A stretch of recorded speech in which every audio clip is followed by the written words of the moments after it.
Bien, pues damos continuación con nuestras presentaciones de las y los ponentes en nuestro tercer coloquio de ciencia política. Y a continuación nos va a presentar su ponencia como avance de investigación Jacobo Gerardo Reyes Salinas, que lleva como título su ponencia Modelo teórico de coyunturas y trayectorias, una aproximación a la política pública anticorrupción en México. Pues le damos la palabra a Jacobo. Gracias, Adelante, doctor Jacobo. Noé. Buenos días a todos y a todas. El doctor Noé ya nos ha compartido el título de esta presentación pública de avances de investigación. Para avanzar rápidamente, el objetivo general de este proyecto es analizar las problemáticas y características en las trayectorias institucionales de las políticas anticorrupción implementadas en Brasil, Chile y México, así como la relación que guardan con su entorno de las instituciones políticas y el grado de estabilidad política del régimen político. En ese sentido, cabe destacar que se trata de una investigación con enfoque comparado, en donde también está incluido como observación el caso de Brasil y de Chile. Sin embargo, por cuestiones de avance y de un tema de corte, de revisión de información y por una cuestión de tiempo para la presentación misma en esta ocasión, la presentación profundiza únicamente en las trayectorias identificadas para el caso mexicano.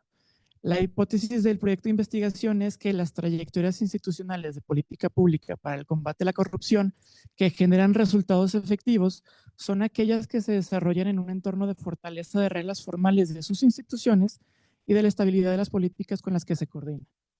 La siguiente, por favor. En este sentido, un primer elemento que resulta importante puntualizar es la problematización de la corrupción. Normalmente, bueno, aquí proponemos dos vías, ¿no? La primera es la aproximación general que normalmente se hace a este fenómeno, en donde por sí mismo existe una complejidad en su definición, dado su carácter secreto y elusivo, que nos dificulta reconocer con precisión las dinámicas asociadas a esta manifestación, ¿no? Como por ejemplo el soborno, la malversación, el peculado, el tráfico de influencias, el nepotismo, el abuso de funciones, la extorsión, el fraude, el enriquecimiento ilícito, entre otros, ¿no?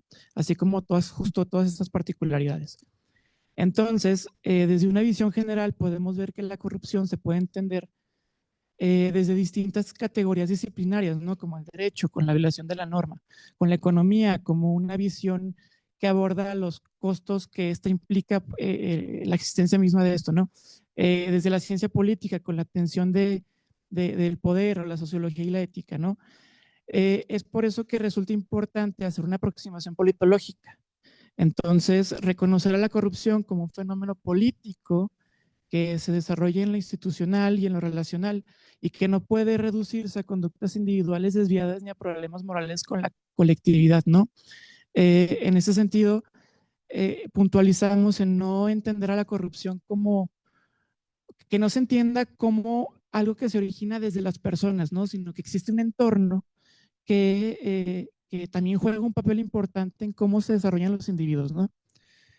De este modo, desde la ciencia política, la corrupción podría entenderse también como un patrón sistemático del abuso del poder público para el beneficio privado, que está delimitado por estructuras institucionales, por incentivos políticos, por relaciones de poder y por contextos históricos específicos. Esta dimensión resulta muy importante porque es justo la que se aborda en la metodología del modelo de análisis de coyunturas y trayectorias. La que sigue, por favor. Así es que tenemos a la política pública como objeto de estudio en materia de combate a la corrupción y es importante que tengamos en cuenta algunas cuestiones. Primero que una política pública la podemos entender como acciones intencionadas, coordinadas y orientadas a resolver problemas de interés público. Estas surgen de la interacción entre sociedad y gobierno y se ejecutan desde los actores públicos, perdón. Estas políticas o estos instrumentos se enfocan en problemas colectivos, pero que tienen el potencial de influir en normas y comportamientos sociales. Es decir, que aquí ya estamos contemplando algunas dimensiones del cambio institucional, ¿no? En el tiempo y de acuerdo a los entornos específicos. De este modo tenemos tres dimensiones para abordar la política pública. La primera es la analítica descriptiva, que básicamente tiene que ver con la concreción de la acción estatal en la creación de leyes, en la implementación de programas o en la imposición de regulaciones. Esto nos permite vislumbrar la política pública como elementos observables y medibles. Además, esta dimensión nos permite visibilizar justo a la política pública y sus procesos decisionales, los procesos de pugna de intereses, los procesos de negociación, así como tensiones en el poder. Esto nos arroja una primera perspectiva, la desmitificación del poder. En este sentido y en este contexto específico de la política pública, el poder no es abstracto, sino que se ejerce a través de políticas concretas. Una segunda dimensión de análisis es la teórica explicativa. En este caso, lo que busca abordar es que la política pública surge de multicausalidades. En ese sentido, puede ser una causalidad sistémica, es decir, la dinámica interna política, económica o social de un país, la institucional, en el sentido en el que las normas formales se transforman y se adaptan a los entornos de acuerdo a la temporalidad, y los actores, que es muy importante siempre tenerlo en cuenta, los actores en la política pública, porque son actores que tienen incentivos y actúan de acuerdo a ellos y además tienen intereses, ¿no? Y estos intereses los hacen impulsar o no una política pública. Esto nos lleva a una perspectiva de complejidad en la causalidad, en la que las políticas pues no son resultado de factores, son resultados de factores múltiples. La última dimensión, tiene que ver con una normativa crítica. En esta es básicamente procesos de evaluación de legitimidad, en donde básicamente un proyecto democrático se tiene que enfrentar a los resultados de las políticas que este mismo proyecto implementa, ¿no? Aquí pueden surgir categorías descriptivas de estos resultados, como la calidad en la democracia, como mecanismos de participación ciudadana, como agendas de transparencia o las propias agendas de combate a la corrupción. Entonces, esto nos arroja una perspectiva muy interesante, porque las políticas como éticas aplicadas en el sentido en el que son sujetos quienes las implementan, ¿no? Y las diseñan. Entonces, cuando hablamos de hacedores de política pública, pues hablamos de personas, ¿no? Entonces, estas personas naturalmente tienen sesgos valoracionales en cuanto a la implementación de estas. Un ejemplo muy burdo, pero que nos puede ayudar a explicar esta idea, es que no es lo mismo, por ejemplo, la visión del proyecto de nación de la Cuarta Transformación a nivel federal, a nivel presidencia, a lo que se implementa en Zacatecas, ¿no? O sea, no es lo mismo la visión que tiene el gobernador o el gobierno del estado. Entonces ahí vemos unas discrepancias, y eso nos referimos con que en la implementación de política pública existen condiciones de sesgos en las valoraciones. La siguiente, por favor. Ahora bien, ya un poco más centrados en lo que tiene que ver con la política pública y sobre todo los modelos de análisis, hay algunas alternativas que podemos explorar en este sentido. Los primeros son los modelos centrados en los actores que toman decisiones. En ese sentido, hace referencia a los modelos que vienen desde los modelos del institucionalismo racional, de la rational choice, y de los modelos de la nueva gestión pública, que desafortunadamente son modelos muy vigentes, pero que desconocen los procesos históricos en la política pública, que es lo que buscamos rescatar en este proyecto de investigación. Por otro lado, están los modelos enfocados en procesos de cambio de las propias políticas, es decir, los procesos de aprendizaje y las etapas de aprendizaje de la propia política, en donde la política misma, a través de su etapa de monitoreo y evaluación, tiene procesos de aprendizaje y puede alterar el rumbo original que planteaba la política misma. Finalmente, y en el que nos estamos concentrando un poco, es en los modelos sobre la difusión de la política. Estos modelos nos ayudan a analizar cómo las políticas se transfieren entre entornos. Este modelo considera que se importan instituciones exógenas que no encajan en un contexto local, lo que generalmente provoca fricciones en la arena política, y además considera procesos políticos en componentes temporales, es decir, la dimensión histórica importa muchísimo. Ahora bien, este modelo de análisis de política pública de difusión tiene 4 componentes o más bien vías de difusión de la misma, que es importante que contemplamos importante en este proyecto de investigación. La primera es la difusión por intereses, que se basa en el intercambio de información y externalidades, en donde participan agencias de políticas y ministerios exteriores. Luego está la difusión por derechos, que está impulsada por jerarquías institucionales o por condicionalidades en el marco internacional. Aquí participan gobiernos u organismos internacionales. Luego está la difusión por ideología, que está guiada por creencias políticas o principios compartidos, en donde participan coaliciones de defensa y partidos transnacionales. Y finalmente la difusión por reconocimiento, que está fundada en la experiencia técnica o en la atención popular. En este mecanismo de difusión participan comunidades epistémicas, medios de comunicación y la opinión pública en general, ¿no? Este elemento resulta particularmente importante dentro del proyecto de investigación. Sin embargo, es una herramienta que vamos a puntualizar un poco más adelante. Ahora bien, lo que concierne al modelo de análisis de coyuntura crítica y trayectoria dependiente, bueno, tenemos algunas ideas principales. La primera es que, pues, este modelo teórico estudia el cambio político en función de continuidades y transformaciones dentro de las instituciones. Nos dice que la estabilidad de un régimen depende de la congruencia entre sus instituciones y los actores políticos que participan en este entorno. Puntualiza las asimetrías de poder y su influencia en las trayectorias institucionales y nos afirma que estas instituciones deben entenderse como trayectorias acumulativas, es decir, procesos de acumulación de conocimiento en donde las políticas aprenden sobre sí mismas, ¿no? Y no verlas como fenómenos aislados. De este modo, este modelo de análisis nos ofrece 3 categorías analíticas importantes. La primera es que existen estrategias. Esto quiere decir que se analiza el comportamiento de los actores dentro de un sistema que considera decisiones y estructuras institucionales. La segunda, que son las coyunturas, es que nos ayuda a ilustrar cómo contingencias pueden desviar el rumbo dentro del escenario político, y las trayectorias, que nos definen el cambio institucional en el largo plazo. Es una visión a largo plazo que nos ayuda a identificar transformaciones y continuidades. De este modo es que, la siguiente por favor. De este modo es que podemos vislumbrar a través del siguiente esquema cómo opera este modelo de análisis. Aunque hay que entender unas cosas inicialmente, y en realidad es muy sencillo. Principalmente es que es un periodo de cambio que define el desarrollo institucional. Esto lo podríamos asemejar a la elección entre algunas alternativas que alteran una trayectoria. Estas elecciones cruciales generan legados, es decir, cambios incrementales y estos procesos de aprendizaje que bien les he venido comentando.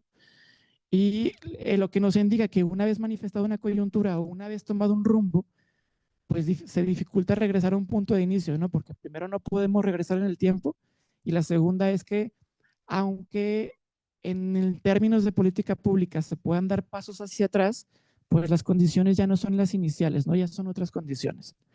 Entonces, como elementos del modelo tenemos los siguientes apartados. Tenemos una fase inicial que describe el estado previo de la coyuntura, que son las condiciones antecedentes, es decir, este escenario que permite, que provoca una crisis como el momento disruptivo que provoca un cambio, y ante eso se tiene que afrontar y tomar una decisión, ¿no? O sea, se tiene que tomar una postura ante ese momento de crisis. Es en ese momento en el que se crea un legado, es decir, mecanismos que consolidan la transformación institucional. Una vez que se tomó esa decisión a partir de una coyuntura crítica, aparece una serie de acciones que vamos a llamar legado y que dan rumbo a la política pública. Este legado tiene componentes o mecanismos de producción y de reproducción. Los primeros no se generan de forma inmediata, sino que se dan a través de la misma dinámica institucional, a través de la dinámica incluso política y económica. Y luego están los mecanismos de reproducción, que es básicamente aseguran la estabilidad del legado de acuerdo a determinados ajustes políticos, ¿no? Están los factores de continuidad y ruptura, es decir, causas constantes que mientras no haya un cambio determinante, el legado persiste, o el rompimiento de este ciclo en donde da origen a una nueva coyuntura y a un nuevo modelo de análisis, ¿no? En este sentido, para el caso de una aproximación a la política pública anticorrupción en México, y de acuerdo a la metodología anterior, identificamos 3 trayectorias importantes. La primera implica cambios en la dimensión política y primeros esfuerzos de política pública anticorrupción con un periodo de principios de años de los 90 al 2011. La coyuntura crítica identificada es el proceso electoral de Ernesto Zedillo y la crisis económica de final de ese año, conocida como los errores de diciembre, y tiene un fin con el retorno del PRI, con la llegada a la presidencia de Enrique Peña Nieto. La segunda trayectoria corresponde a reformas estructurales, ya la incursión del Sistema Nacional Anticorrupción como una política pública insignia, con un periodo del 2012 al 2018.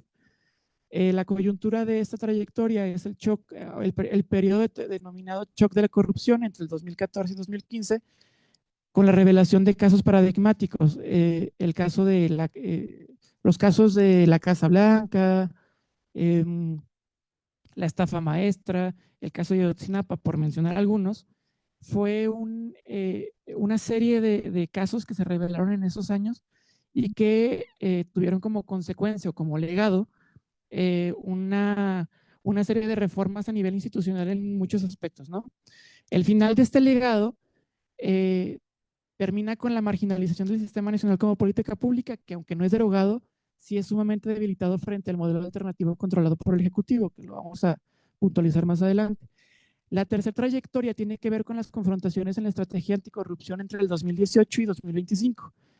El inicio de esta trayectoria inicia con la coyuntura ante la ruptura histórica y las elecciones presidenciales del 2018, es decir, lo que representó política y simbólicamente la llegada de Andrés Manuel López Obrador a la presidencia.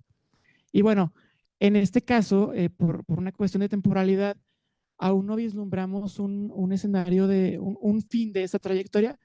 Lo vamos a puntualizar un poquito más adelante. La que sigue, por favor.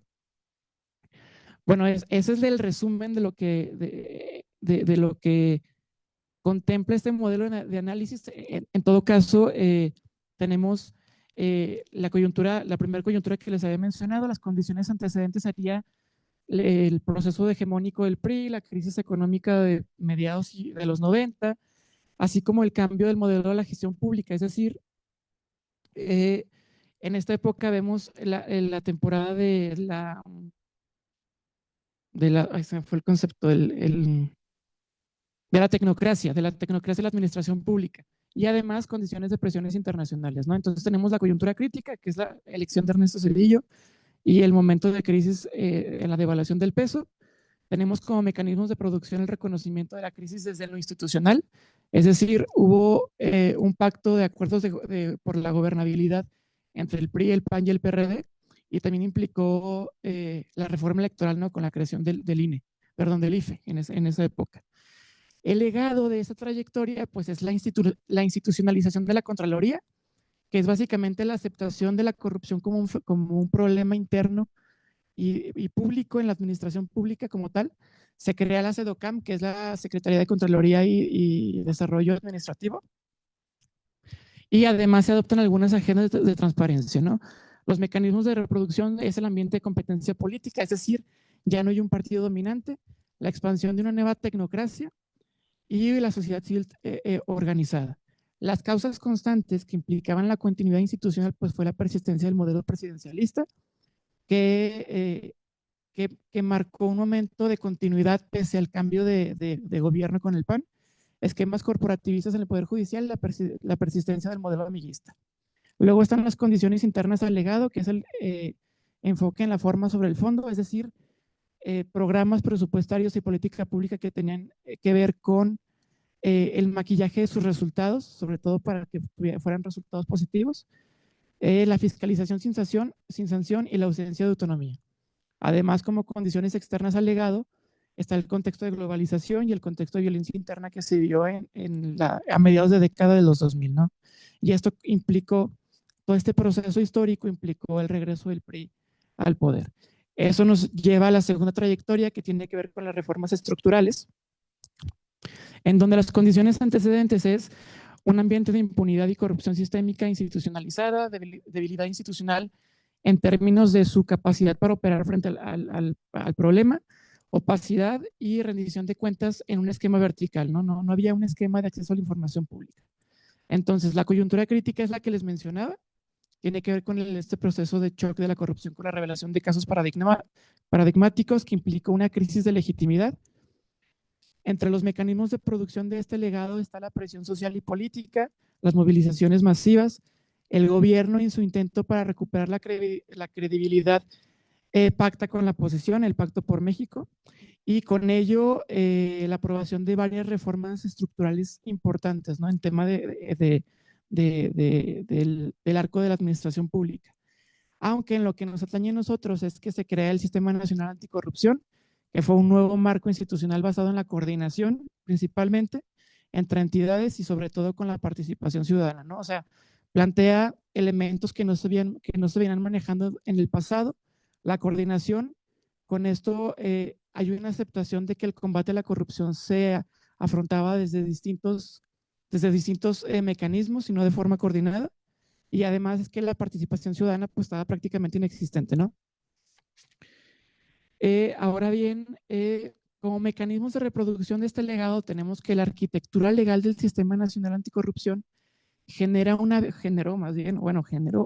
una base normativa muy compleja de desmantelar, por eso sigue vigente, aunque inoperante, el Sistema Nacional Anticorrupción, y además de la presión y el seguimiento de organismos internacionales como USAID, que ha estado muy presente en el desarrollo de ese Sistema Nacional Anticorrupción. En las causas constantes tenemos que persiste una cultura de impunidad, de incentivos políticos, del clientelismo, la debilidad del poder judicial y la poca voluntad política para aplicar la ley entre aliados, ¿no? entre esta oligarquía política. Dentro de las condiciones internas alegadas, es decir, estas condiciones que pudieron haber provocado su fin, es que el Sistema Nacional Anticorrupción pues es un sistema fragmentado que requiere una alta coordinación y frente a una arena de intereses políticos muy altos, pues este es un objetivo muy difícil de lograr, ¿no? Y las condiciones externas al legado, pues fue la elección presidencial de 2018, en donde la estrategia anticorrupción se reorienta, ¿no? Tiene otro giro, ya no es la coordinación y la participación ciudadana, sino que tiene que ver con el control desde el Poder Ejecutivo. Entonces eso marca el fin del legado. Finalmente, la última trayectoria tiene que ver con las confrontaciones justo a esta estrategia de combate a la corrupción, en donde las condiciones antecedentes tiene que ver con un hartazgo ciudadano ante una corrupción sistémica, la ineficacia o inoperancia del Sistema Nacional Anticorrupción, una crisis de legitimidad por parte de las políticas neoliberales y obviamente el ascenso en el nivel político y simbólico que tuvo Andrés Manuel López Obrador, ¿no? Que nos llevó justo a ese momento de coyuntura, en donde los mecanismos de reproducción de este legado es una reorganización en la administración pública, con un enfoque centralista. Además, se presenta la narrativa de austeridad y además nuevas instituciones, es decir, instituciones como la Secretaría de la Función Pública cambiaron a la Secretaría de Anticorrupción y Buen Gobierno en el nombre nada más porque hacen prácticamente lo mismo. Y esto genera un nuevo paradigma en el combate de la corrupción, ¿no? Por ejemplo, la estrategia del gobierno de Andrés Manuel es combatirla desde el Ejecutivo, es decir, crea una unidad de investigación financiera desde la Secretaría de Hacienda y Crédito Público que opera completamente fuera de los marcos que establece la coordinación del Sistema Nacional Anticorrupción.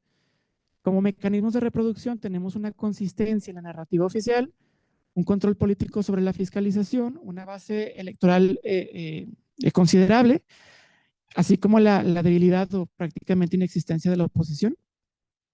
Como causas que provocan la continuidad institucional tenemos la tradición presidencialista, que es un modelo que sigue, y además, además de las redes de lealtad entre AMLO y Morena, ¿no? Y todo lo que implica ese escenario político.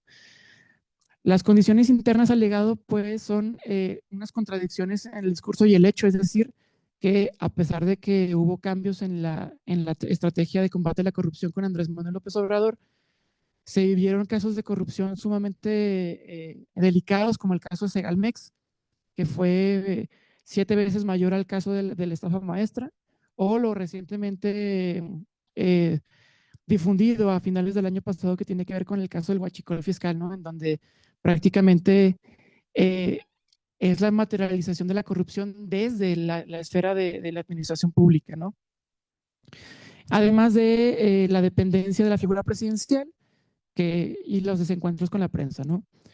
Como condiciones externas a este legado, pues está la presión de organismos internacionales, como USAID, que están permanentemente perforando el actuar institucional interno, además de la dinámica con Estados Unidos, ¿no? La compleja dinámica actual con Estados Unidos, que básicamente condiciona mucho el actuar de la administración pública. En este sentido, no identificamos de momento un fin de legado porque el sistema nacional, aunque está inoperante, persiste este modelo, aunque están en discusiones en lo legislativo para ya hacer una reforma grande en el tema de combate a la corrupción, sin embargo, todavía no ocurre eso. En suma, tenemos la siguiente, por favor. En suma, tenemos un modelo integrativo que contempla los siguientes elementos.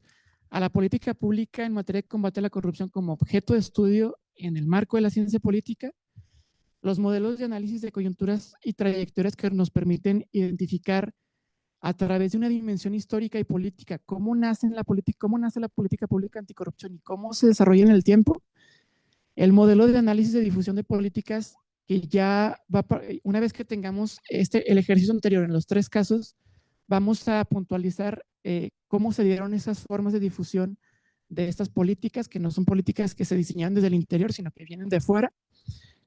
Y esto también con ayuda de esta construcción histórica de la política pública, ¿no? Que es un poco del ejercicio anterior. Como elementos metodológicos, también hicimos uso de una metodología para la selección de eventos, es decir, a partir de la disponibilidad de la información que era meramente heterogénea, logramos construir un par de índices, un índice de adhesión a marcos normativos internacionales en el combate a la corrupción en América Latina y un índice del modelo de democracia a partir de variables institucionales propuestas por Liphart, por Aaron Liphart, que en una categoría o en un objetivo por similitud institucional pudimos ubicar a Chile y a Brasil como elementos que participan en este estudio comparado. Y finalmente, lo que vieron en la lámina anterior es parte de una gran matriz de información que hemos construido a partir de la búsqueda de recursos hemerográficos, de la construcción de líneas de tiempo y del uso de indicadores estandarizados. Entonces, esto es un poco de lo que hemos estado trabajando durante este periodo de tiempo, en lo que llevamos de posgrado. Y las siguientes diapositivas nada más son para poder visibilizar lo que hemos visto, lo que hemos hecho con la construcción de los indicadores, que también es una herramienta metodológica importante, pero que de momento nada más lo pongo para visibilizarlo un poco, no para profundizar en ello. Muchas gracias, sería todo.